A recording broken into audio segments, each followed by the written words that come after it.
Hi everyone, I'm John C. Morley, the host of the J Moore Tech Talk Show and Inspirations for Your Life.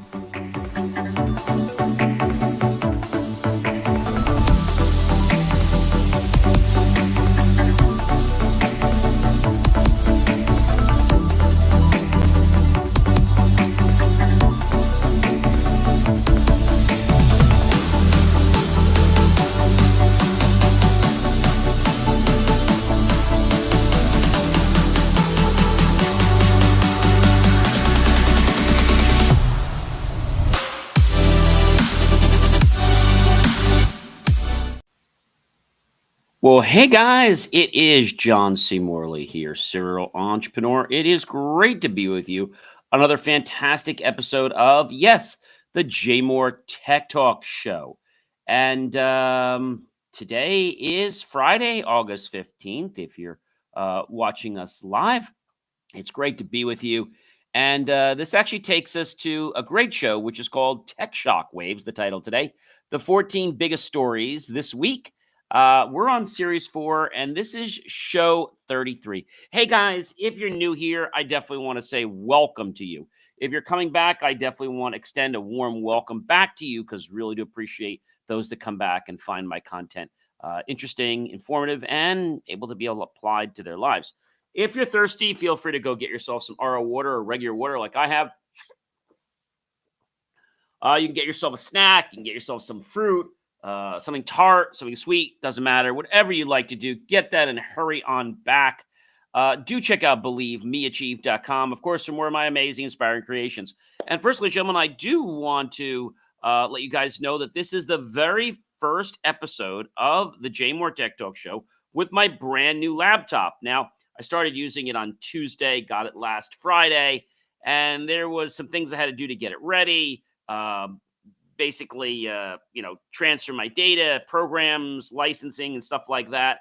I also had to, before I did that, I actually had to put a new hard drive in. So it actually has 1 terabyte M.2 4.0, and then it has a second 2 terabyte M.2 4.0 for my data.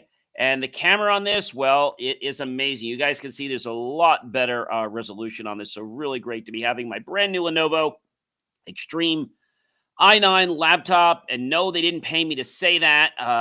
Again, the way I've got this set up is really cool. And you guys can see some of the pictures online. The laptop is literally set back. I've got my MX Logitech keyboard here, which is really, really cool. It's actually the only keyboard, ladies and gentlemen, that, if you guys can see it there, it actually is a keyboard that, it has the same tactile touch as like the old IBM Selectric typewriters and stuff like that. So you make the click note, but you don't make the sound. You can feel that tactileness, and the keys don't easily press, so you don't easily bump them. You have that little bit of tactileness to it, which is really cool, but without that noise, which is really cool. All right, guys, let's go ahead and kick off this episode of the J Moore Tech Talk Show. Again, for those of you that are just joining, I'm John C. Morley, serial entrepreneur. I'm a podcast host, podcast coach, engineer, video producer, marketing specialist, and a graduate student now. And wow, this week's tech news is absolutely packed. So you're definitely going to want to stay right where you are. We've got billion-dollar breakthroughs, legal showdowns, AI innovations, and even some controversies that will, let's say, make you think twice about the future. I'm going to walk you through basically 14 of the biggest stories shaking up the tech world right now, that is. So buckle up because this is going to be a wild ride. So hang on, everyone. You're definitely going to enjoy this. And so the first point is global wafers. So it just landed a $200 million boost from the U.S. Chips Act, and it's all about ramping up chip production, guys. That's right, chip production here in America, with new facilities in Texas and Missouri, plus a fresh $3.5 billion plant in Sherman. They're teaming up with Apple to supply the next generation of iPhone wafers. This is a big win for the semiconductor self-reliance and keeping critical tech manufacturing on U.S. soil. I think that's a very important point. The only challenge you guys may not realize is that this facility that's here on U.S. soil is not owned by the U.S. So, what do I mean by that? Yes, we own the facility, but we don't own the business. So, who is the largest tech wafer manufacturer? Oh, I thought you would never ask me. That is TMC, Taiwan Manufacturing Semiconductors. So TMC, and so TMC, they do a lot with wafers over there. Taiwan Semiconductor Manufacturing Company, and they have a very, very, let's say, pristine way that they do this. Without giving you all the details today, we start with an ingot, okay, which is basically a large, call it like a stick, if you will, but it's basically a very thick stick. And when I say a stick, just to give you some kind of idea, but it's actually thicker than a stick. So it's really a rod, if you want to think of it like that. And they make very small cuts in that rod at the edge, and then they make these wafers, silicon wafers. And so it's a really cool process. And so with this new facility on the way, there's a lot of great things. As I said, it's a very big win. But again, the United States does not own the technology. We're just kind of like the landlords for it. So that's the only bad thing. South Korea is saying not so fast to Google's plan to export local map data. They're citing national security concerns, including the risk of exposing sensitive military sites. Meanwhile, the United States of America is calling this trade, well, a barrier and the tension as it's building. It's a collision of tech, security, and yes, unfortunately, guys, more geopolitics. And it's far from over. It's just starting to kick off. So I think, when a lot of people hear this, they're like, oh my gosh, like, what do we do? Because everybody gets very fearful about, what's going on. And I think the biggest thing I can tell you is that everything out there, guys, unfortunately, it's politics. That's the bad thing. Number 3, Taiwan, like I said, right now is really on the brink of doing some interesting things. But Taiwan isn't just making chips, guys. They're making chip makers through new summer camps. They're training the next generation of engineers in design and manufacturing. It's all about protecting their lead in the global semiconductor race by investing in homegrown talent. Why don't we do this in the United States? I mean, do we not know how? Do we not have the resource? I mean, what is the real reason that the United States has fell behind with a lot of tech? I mean, it's the truth, guys. It really is the truth. So Taiwan's chip talent hunt, they call it, in a bid to secure its semiconductor edge, Taiwan is launching this new summer camp program to train the next generation of chip engineers. It's aimed at students and young tech minds. The program offers hands-on experience in the chip design and manufacturing world, tapping into the island's world-leading expertise with the global chip race heating up in Taiwan. And it's betting its future on homegrown talent to keep its crown as the semiconductor capital of the world. So a couple things you need to be the capital of this technology is you've got to, first of all, have a technology that works, and you got to be able to deploy it flawlessly. And you've also got to have people that can actually carry it out. Yes, they have lots of machines, but there's still people behind the scenes that have to work these machines. They don't work 100% on their own. And number 4, guys, Australia is taking the Optus to court over that massive 2022 data breach. You remember the one that exposed the personal information of 3.5. Actually, no, it was actually higher now. It was 9.5 million. Originally, it started at 3.5, but now it's 9.5 million customers. The potential fines are staggering billions of dollars, and it's putting a huge spotlight on corporate responsibility when it comes to data security. And I think more consumers and more businesses are starting to realize, this is a serious problem, and we got to take it very, very seriously. So the lawsuit alleges that one breach per victim, with a potential fine hitting 2.2 million each, putting billions on the line. The hack leaked passport numbers, addresses, and phone details, sparking calls for tougher privacy laws and leaving Optus battling public outrage, regulatory heat, and a battered reputation. So it's going to take some time, guys, for them to clean that up, but I have confidence that they will. And I think a lot of times people do things for money, right? And so, not that that's a bad thing, but we have to make sure that we're doing things for the greater good of all concerned, because if we don't, that's actually going to come back to bite us in the you know what. All right. So, number 5, guys, over in southern England, AI, artificial intelligence, is helping to save barn owls. Researchers have figured out how to detect and count the chicks just by analyzing their screeches. No tagging, no intrusive cameras, just smart, non-invasive technology that's helping conservationists protect these beautiful birds. I think that is a really remarkable thing, and we can use AI to helpfully preserve the species. So AI, as I said, is cracking the code of owl screeches to save the species, but it's not going to stop there. I'm sure there'll be other animals that'll be utilizing this too.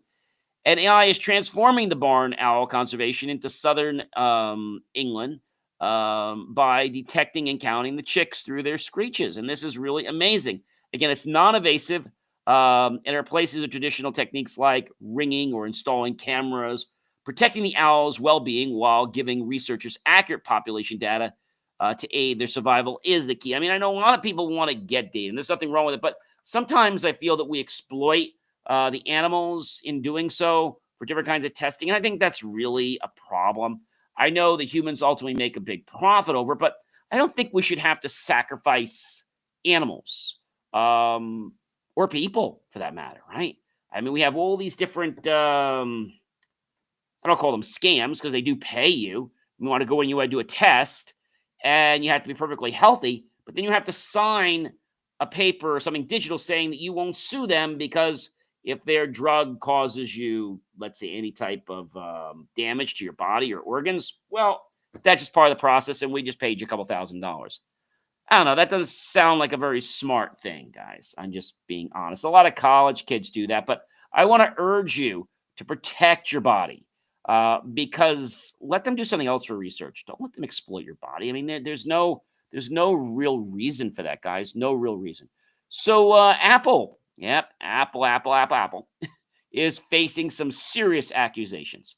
A Texas-based FinTiv claims that Apple has stole its mobile wallet technology and has used it to build Apple Pay without their permission, and of course, without paying for it.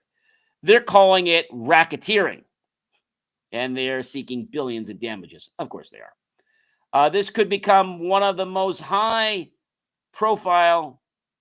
largest tech lawsuits of the year. We thought the Google thing was something. Well, this might be something even, let's say, much more than that. So, as I said, Apple faces a major lawsuit from the Texas-based FinTiv accusing the tech giant of stealing trade secrets to build Apple Pay. The complaint alleges that Apple uses Corefire's mobile wallet technology acquired by FinTiv in 2014 without permission. After meetings and non-disclosure agreements failed to result in a license deal, the suit claims Apple also engaged in racketeering by generating billions through Apple Pay fees shared with major banks and payment networks without compensating FinTiv. The case seeks both compensatory and punitive damages, highlighting one of the most serious corporate misconduct claims in recent years. Apple has not yet responded. Of course they haven't. You know, it's funny. Nobody really cares about anything until somebody gets hurt or until people see that they made a big profit. It's like then they want to go after them, almost like revenge. It's terrible that they do that, though, but I guess that's what they do. Number 7, guys. This is kind of something that is very weird, and you're going to think I made up, but I didn't. A journalist recently sat down for a conversation with an AI clone of Joaquin Oliver, a teenager killed in a school shooting. The technology recreated his voice and personality, giving an emotional and controversial set of moments. It raises some big questions about grief, consent, and whether we should be using AI to bring the dead back in digital form.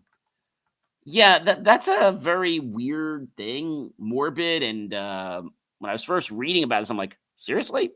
So the journalist interviews an AI clone of a dead son, which is shocking and very emotional.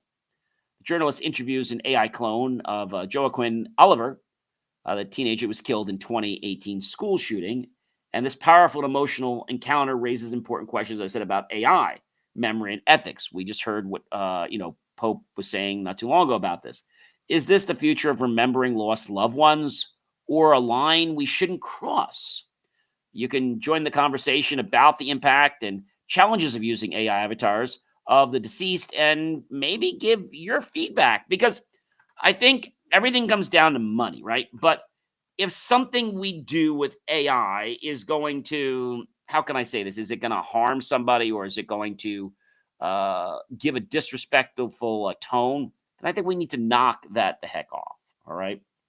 And Mr. Elon Musk. Yes, Elon Musk's AI video tool is under some heavy fire after allegations that it created explicit Taylor Swift deep fakes without any prompts.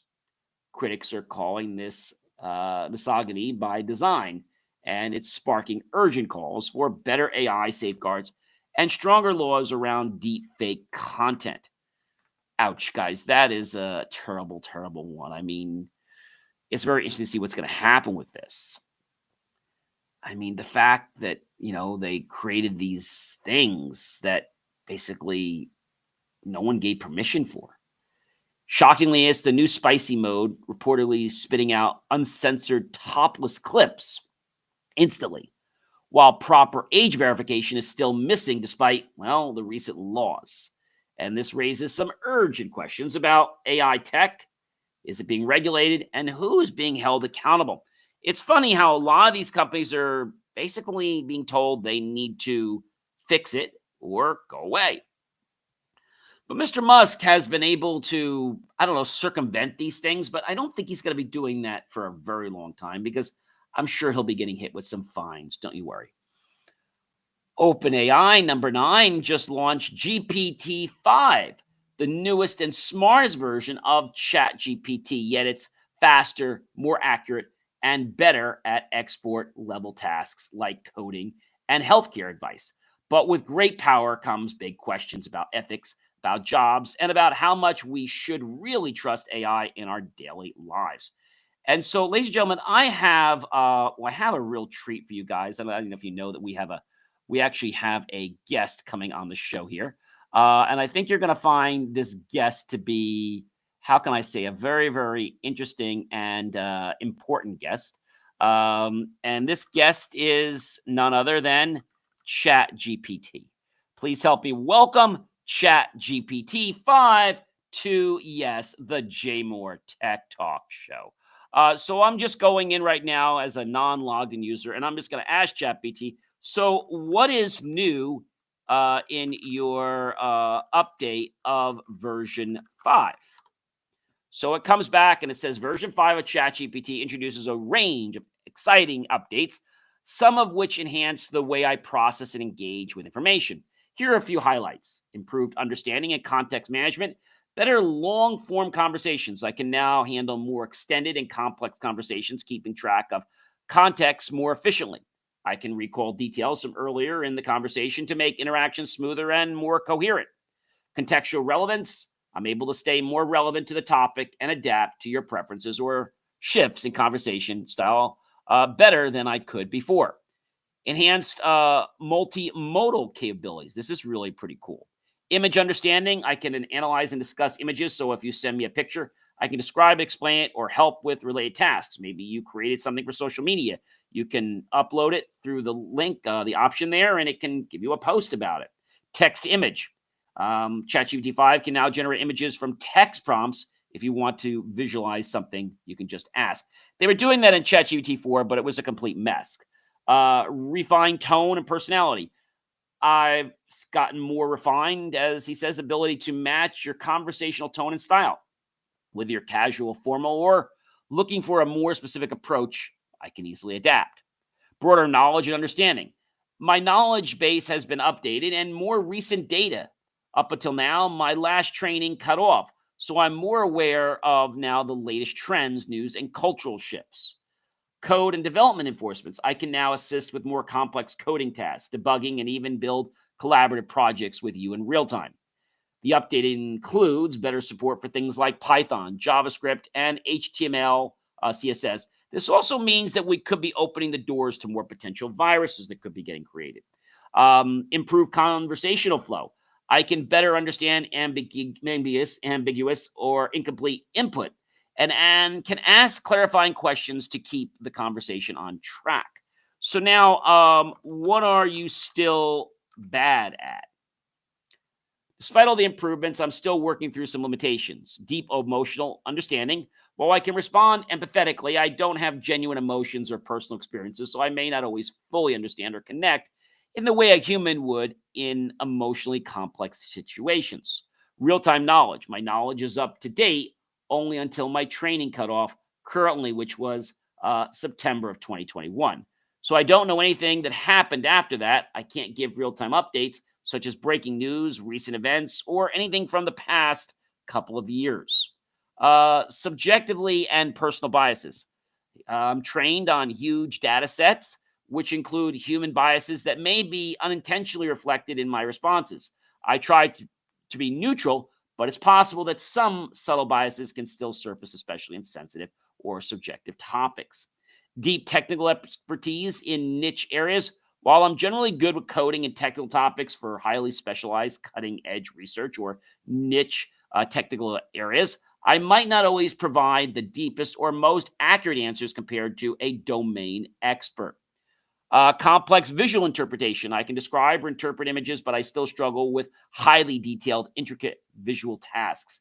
If an image has lots of subtle nuances or is very complex, like analyzing the very complex diagrams, artwork, or unusual photos, the interpretation may fall, well, a lot shorter than what you'd expect.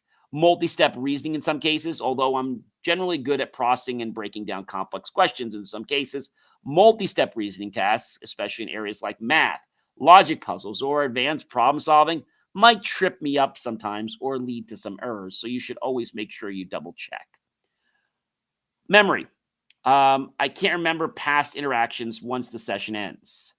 If I had memory on, I could retain details across conversations, which would allow me to provide a more personalized experience, but that's not an option at the moment, guys.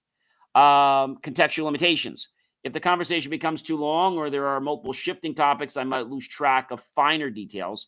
I work my best when the flow is relatively straightforward. Now I'm going to ask chat. So, what are your plans for the future? The future of me is all about becoming more useful, intuitive, and adaptable. Better personalization, improved emotional intelligence, richer multimodal interactions, greater knowledge in niche areas, more autonomous tasks, enhanced creativity, smarter, more flexible reasoning, real time awareness, ethical, and of course, safe AI. As AI develops, there will be continuous efforts to make sure I can act ethically and responsibly, prioritizing user safety and privacy while avoiding any harmful biases. This will be a major part of ensuring AI is used in a positive and constructive way. Well, chat, thanks so much for visiting with us here tonight on the J Moore Tech Talk Show. Really do appreciate that. I'm sure we'll have chat come back on another session, or we might visit another AI system. But I think it definitely gives you some ideas that it's better. I've noticed that the thinking power is better, but it still can make mistakes if you don't give it enough context. Even if you're working with it before and said, do this like we just did before, it kind of sometimes draws a blank and doesn't give you the desired result. So, like I said, it is faster, it is a little more accurate, and it's better at expert level tasks like coding and healthcare advice, but it's still not anywhere like a human being would be or an expert in that field. Number 10, guys, shopping just got a whole lot more personal thanks to Daydream's AI. All you have to do is describe what you want, like a revenge dress for a party in Sicily, and it instantly pulls together perfect outfits from thousands of brands. No scrolling, no guessing, just spot on fashion, picks in seconds. That's pretty remarkable, if you ask me, that it can do all that. And so, this AI startup called Daydream is revolutionizing online shopping by making it easy and personal as chatting with a friend. You just describe what you want, and it quickly comes up with recommendations. Again, there's no endless scrolling or guesswork. With deep industry know how and real time feedback, Daydream is setting a new standard for hyper personalized shopping experiences. The future of finding your perfect outfit just got smarter and more fun. That's pretty cool, guys, if you ask me. That we're starting to get into a world where we're using AI to discern and help you make selections. That's pretty cool. Number 11, guys, Roblox. Yes, it's stepping up to protect its young players. It has to. It doesn't have a choice because of the European Union with a new open source AI that detects predatory language in chat before harm can happen. With millions of kids on the platform, this is a huge move toward making online spaces safer for everyone. Well, I think this is a perfect thing. We can go overhead and call our friend Chat back. Let me just go back here and call Chat back here. Let's see if Chat's still around. Yes, it is. I'm just going to say, hey, Chat. We have some viewers here on the show and listeners, and they want to know, how are you detecting predatory activity for Roblox? Let's see if it knows. It may or may not. So, when it comes to detecting predatory on the platforms like Roblox, there's a mix of AI-powered tools. So there's content moderation, text and behavior monitoring, using AI and machine language to scan messages, usernames, and chat interactions for inappropriate language or suspicious behavior. This helps detect potentially predatory actions like grooming or inappropriate communication. AI models can recognize certain patterns or phrases commonly used by predators and flag them for review. Image and video detection, AI can also be used to monitor upload content such as game assets, videos, and images to identify any explicit content that might not be appropriate. Age-restricted features now. Roblox has age-specific restrictions and safeguards, so players who are younger have restricted access to certain content or features. For example, a chat feature is limited based on the age of the user, with younger players only able to interact with pre-approved phrases or commands to limit the risk of inappropriate communication. For example, if somebody comes on, let's say, claiming to be this youngster's friend, and suddenly he wants to share things like, where he lives, all kinds of other personal information, where he goes to school, oh, that won't be allowed as a youngster because maybe they don't know better yet. That's what we're at least thinking, and that's why we're going to block them from doing that. Automation, moderate tools that are completely autonomous, really going on the behavior model. And so also player and parent reporting system. Community reporting, Roblox allows players to report inappropriate behavior directly through the platform. This includes reporting predatory messages, inappropriate actions, or suspicious behavior. Once reported, the system alerts moderators who then investigate the issue. Parental controls. Parents can monitor and control their child's activity through Roblox parental controls, including limiting who their child can communicate with and restricting what games they can play. This is a good line of defense to prevent kids from interacting with potentially harmful players. AI-driven behavioral detection system. Some AI tools can detect grooming patterns, like one player constantly isolating another, providing gifts, or asking for private details. These patterns are flagged for human review, and if the investigation confirms predatory behavior, appropriate action is going to be taken. Human moderators. AI does a lot, but there's still a human element there, and human moderators are involved in reviewing flagged content and behaviors. They make final decisions about whether someone's behavior violates Roblox rules and can take actions such as suspending accounts or banning the players. Collaboration with experts. Roblox also works with external organizations and experts in child safety to continuously improve its detection systems and stay ahead of predatory tactics. The collaboration helps ensure that Roblox safety features stay effective in evolving online environments. Our takeaways here is AI is used to scan and detect harmful patterns. Players' reports are a crucial part of the identifying problem issues. Moderators play a vital role in investigating flag content.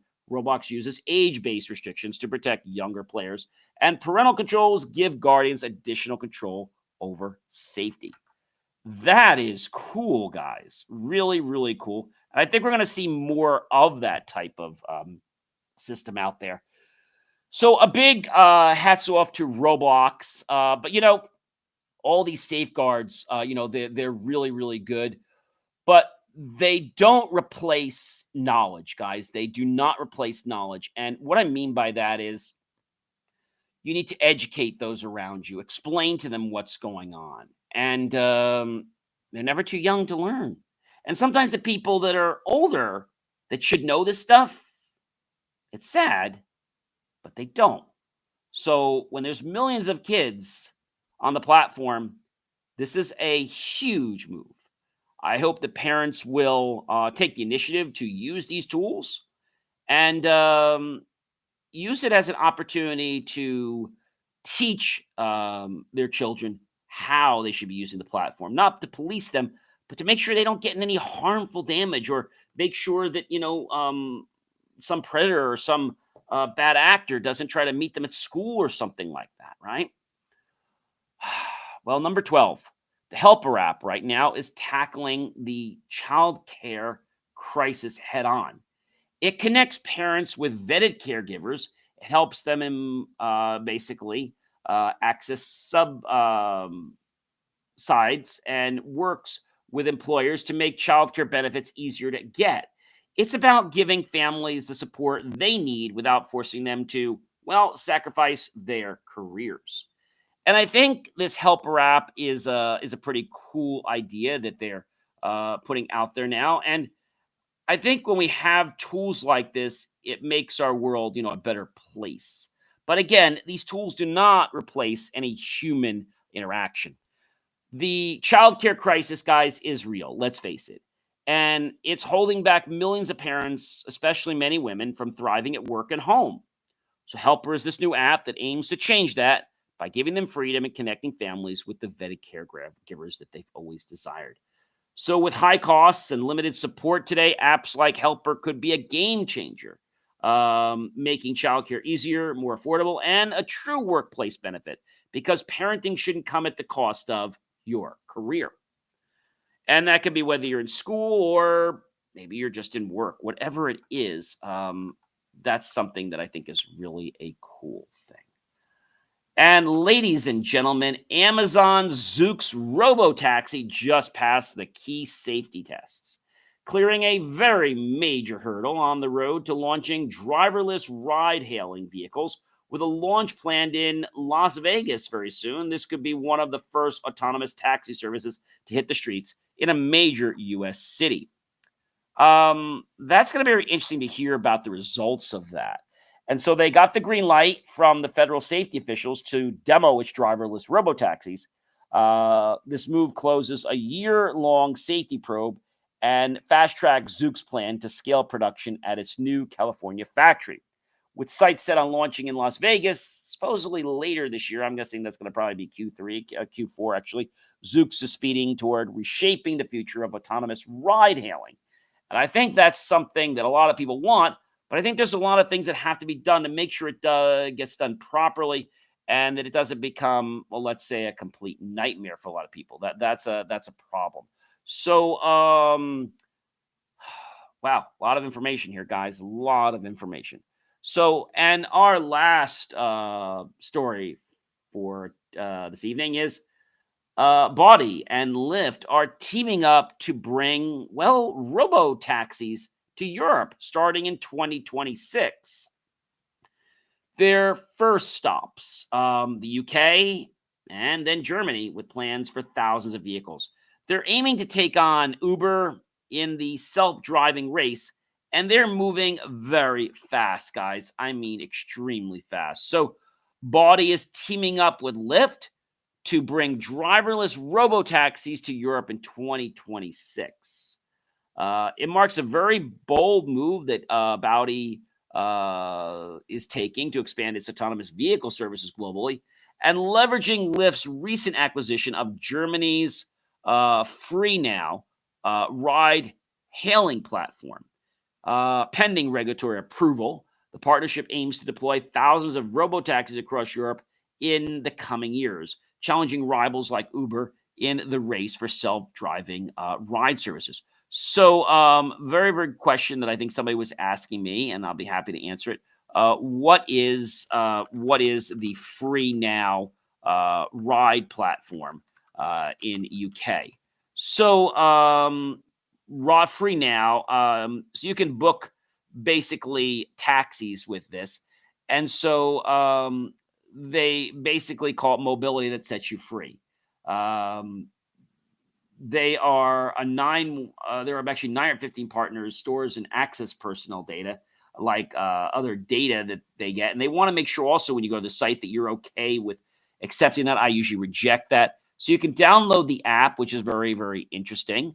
So you can book a back seat and let top-rated local drivers take you from A to B to go to for stress-free journeys, they claim.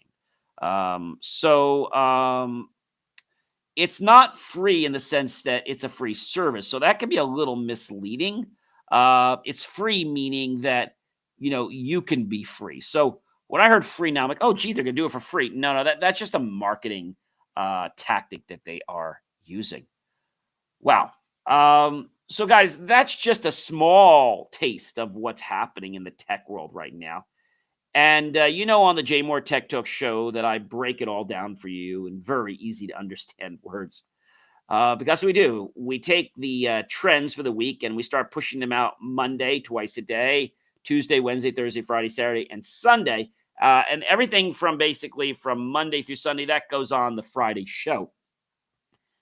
And so I think a lot of people out there are, well, they're becoming, how can I say, not scared, but they're becoming confused with technology. I was speaking to some people the other day, and one person said to me, "Oh, John, I don't want to own a computer anymore." I said, "Well, why is that?" "Oh, it's just too much work. I have this, I have that." I said, "Well, I get it's too much work, but I mean, it's not. It's like you're just frustrated at the moment. I mean, that's really all it's coming down to. And if you're frustrated at the moment, then hopefully you can understand that, you know, you're just having a slight problem. And you really just got to focus on, what that is. And I think a lot of people today, they don't really understand like what something means or why they do something, but they do it anyway. And so if we say that you can do something a certain way, then I would tell you that that's pretty cool, right? But a lot of people, when it comes to technology, especially AI, they use it, but they're not really sure why they're using it, right? I mean, I think that's a very weird thing. And a lot of these people, like I was talking to somebody just the other day, they said, I don't want a computer anymore. I said, what do you mean? They said, well, John, it's too much. Like there was a storm and the computer wasn't working right. I'm like, well, that can happen. Anything can happen with your car. And so a lot of people, older people, don't give technology a chance. You just expect it to work. I mean, let me give you a for instance. So people that were born, let's say back in the 40s or the 50s, and you had your ice box, right? I was born back then. But when the ice box didn't work, did people complain? No. They were happy that they had a box they could put ice in. And so today, when one little piece of technology doesn't work, it's like, we cry every day. But the real thing we have to understand is that look how much progress was made in the world. I mean, I think that's really the strength. I mean, I want to go back here to a second and talk about ingots, how ingots turn from that to chips. And I think this is probably an interesting that I wanna highlight because a lot of people don't understand the process. So ingots are typically cast from molten metal like steel, aluminum, or copper, and they basically are permitted to solidify into specific shapes for storage and for easy transportation. Before machining, the ingots may undergo further processing steps like cropping to remove excess material, grinding to ensure precise dimensions, or heat treatment to optimize the properties of the ingot. Machining involves using specialized tools to remove the unwanted materials, such things like turning. A rotating workpiece is shaped by cutting tools move linearly. Milling, a rotating cutter with multiple teeth, removes material from the workplace. Drilling, a rotating drill bit, creates holes in the workpiece. Grinding, abrasives on a rotating wheel, removes material from the surface for high precision and smoothness. Planning, a planner tool cuts linearly through the workpiece, and sawing, a saw cuts the material. The thing about this is that it uses very precise um, actions. So when it cuts the ingot, it's literally so very, very thin. So, how does the chip formation work? So, during machining, as the cutting tool emerges, the workpiece undergoes plastic deformation and shearing. The deformation separates the material from the workpiece in the form of chips. The shape and the type of chips, continuous, go through, and discontinuous, or with built up edges, depend on lots of different factors, including the workpiece material, ductility, and the cutting speed and the feed rate. In essence, guys, ingots are pretty much the basis to how we get our technology. So the journey begins with the creation of silicon ingots, which are pure silicon cylinders, typically grown using methods like certain Syracuse processes. And this process involves melting pure silicon and growing and withdrawing a rotating seed crystal from the melt, allowing the silicon to crystallize onto the seed, forming a large single crystal ingot.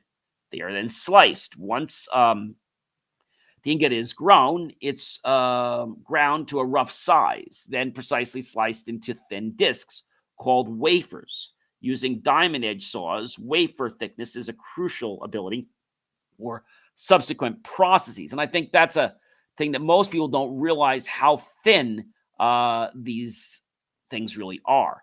So there's wafer processing, and there's lots of steps. Basically, there's photolithography, a thin layer of light sensitive that's applied to the wafer.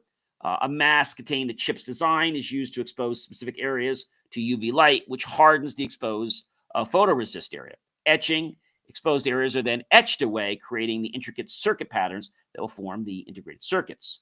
Doping involves the introducing of impurities to specific areas of the wafer to alter its electrical properties, allowing it to act as a semiconductor. So we're able to add that on because it is just a semiconductor, right? Deposition and metallization layers of various materials, both insulating and making things conducive, are deposited onto the wafer. They repeat and build this, and it goes through many, many, many steps and lots of checking. And so then you have inspection. After the fabrication, you have wafer dicing, the process the wafers go through. And then they're carefully cut into individual chips, also known as dies, using a process called wafer dicing. Then packaging comes along. Finally, the functional chips are packaged into protective casing, which provides electrical connections and protects the delicate chip from damage during shipment. These packaged chips are then ready for integration into electronic devices. And guys, I think when we can appreciate how, we can get into chips right now, and we're getting down to chips like 4 nanometer. I mean, we were at like 10 nanometer. Now we're at 4 nanometer. I mean, we're probably going to be at 2 nanometer in a year or two. I mean, that is like amazing. So when the chip gets smaller, it's actually harder to make because you've got to put things in a smaller area. That's like amazing. And so TSMC is right now the leader in making wafer chips. And so now we're able to do it in the United States. It is under their direction because it's their company. We just own the facility. So we're nothing more than just the landlord. But they are starting to open up things to schools like Arizona State so they can have students from the U.S. work there. but they're going to work for TSMC. They're not going to work for a U.S. company. I just feel the U.S. should be a lot further than where we are, and we should understand our technology well enough that we can deploy it. I mean, do you remember a few years ago when we couldn't get smart keys for our cars? What's a smart key? So that's a key that basically you have in your pocket, and when you come close to your car, it unlocks when you touch the car, or well, you can press a button to start your car. When you get in your car, it knows the key is within a close proximity, so then it starts the car. I remember getting into someone's vehicle. I was helping them set up their iPhone to pair it to the new car. And so they were basically outside, but they weren't in the car. So they weren't close enough to the car, so it wouldn't even start, even though they're standing right next to me. So that's just a security feature. So I think a lot of these conveniences that are out today in the world are very important, but many people just don't seem to appreciate the why and the how of technology. I think AI is going to give us a lot more insight and research. And AI now, I don't know if you guys know this, but Chat GPT, I don't know if you guys are aware that Chat GPT can do this, and maybe they don't make this very public, but it's something very interesting. It can do something I bet you didn't know. What can it do? Yes, it can search the web in real time to get the latest info, verify news, or pull up current trends, events, or data. So I can ask it something now, even though it's not directly in its LLM, its large language model library, it can still grab data from the web. There's lots of systems out there that try to gather data, but a lot of times they gather it wrong or they use a wrong site. So sometimes when you're specifying an AI prompt, you need to tell the data of the system that use this data for this and use this site for this, because it makes a calculation or a decision, but it could be wrong. And so, although I think AI is getting better, I still think we have a long way to go. And I think AI can definitely be very similar to, in the sense of a calculator, right? So what do I mean by that? So calculators at the very beginning, this is my scientific calculator I use for all kinds of math and computer science. Calculators in the beginning just did addition, subtraction, multiplication, division, and they could do some formulas. Now we have the ability on our calculator to not only calculate things and have things like a periodic table and have like 12, 14, 15, 16 different types of programs on there that are built in, plus we can add our own. And we have the ability to do that, but we also have the ability to do things like calculate a factorial. And a factorial is nothing more than, let's say I say 6 factorial. That would be 6 times 5 times 4 times 3 times 2 times 1. I'm not going to get into the whole detail, but my point is that we're using technology now, okay, to get somewhere that we could get before, but now we have a tool. Let me give you another example. So many of you guys know I'm finishing up my discrete math, which is my last prereq for my master's in CSAI. Before this class, even in my other discrete class, I was not permitted to use any calculator. Just was not permitted. Now, at the graduate level, we can use a calculator, but I don't want to tell you it's easy, because there was a test that I was on, and I was literally crunching like how many 50 or 100 numbers I could crunch in a minute, because your fingers can only go so fast. And I discovered that if you had a program, that'd be a lot faster. But having the right calculator, and this puppy uses like, how many does this use actually? This thing does not just use one battery, guys. This thing uses 1, 2, 3, 4 batteries. As you watch, you can see that there. I even made sure that I had, yes, a set of spare batteries. During my test, I use a lead pencil. And so I also had to make sure that I had refills, and I was, I knew how to thread my pencil really well, which the lead I use is equal to the lead in a number 2 pencil. So to delete on this kind of a calculator, you don't just hit the delete button. You can hit delete and go back, but if you hit the delete up here, if you guys can see, I have a choice. I could hit delete line, or I could hit delete all. I'm going to say delete all. Then it says delete all. Yes. Okay. So let me give you an example of how you calculate factorial on this calculator. If I take 5, I have some, you guys may not be seeing if you're listening to it. It says jump, delete, mat, VCT, and it has math. Okay. So I'm going to go to where it says options. I get more options, list, math, VCT, complex, calc, stat, and I'll go to my next, I'll go to the, my next screen, and then I'll go to problem. And then I have some other things here. So I'm going to select X factorial. Hit enter, and I get 120. So could you have done that by hand? 5 times 4 times 3 times 2 times 1? Sure, you could. But the thing is, when we're designing stuff, we don't want to spend years, and you have to know to hit the exit button, by the way, to get out. That's another thing.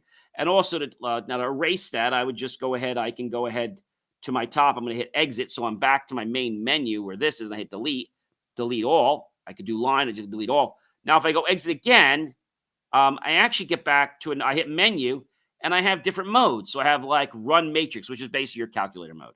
I have a statistics mode. I have e-activity. I have spreadsheets. I have graphs. I have dynograph. I have table. I have recursion. I have conic graphs. I have regular equations. I have programs I can put in. I have financial. I have econ 4, which allows you to connect your calculator to your computer. Link, memory, system. And then I even have, which is really cool, if I go to below system, I have geometry, I have picture plot, 3D graph conversion, and Physium, which is basically your periodic table. If I go to system and I hit enter on that, I get main memory, storage memory, backup, and optimization. So if I hit F1 right now, it says my main memory is 696.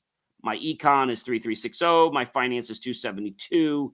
My setup is 200. My stat is 616. System is 44. Spreadsheets is 68. Wide data is 292. 3D graphs, etc., etc. My Physium, which is my science, 2,388. And I mean, I think that's a very, very cool thing.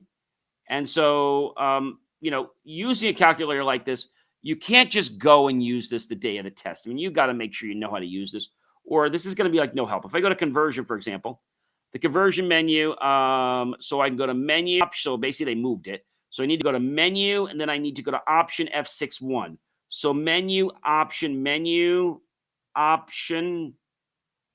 I got to go back to menu. So menu through the menu, and then run the memory through the option key.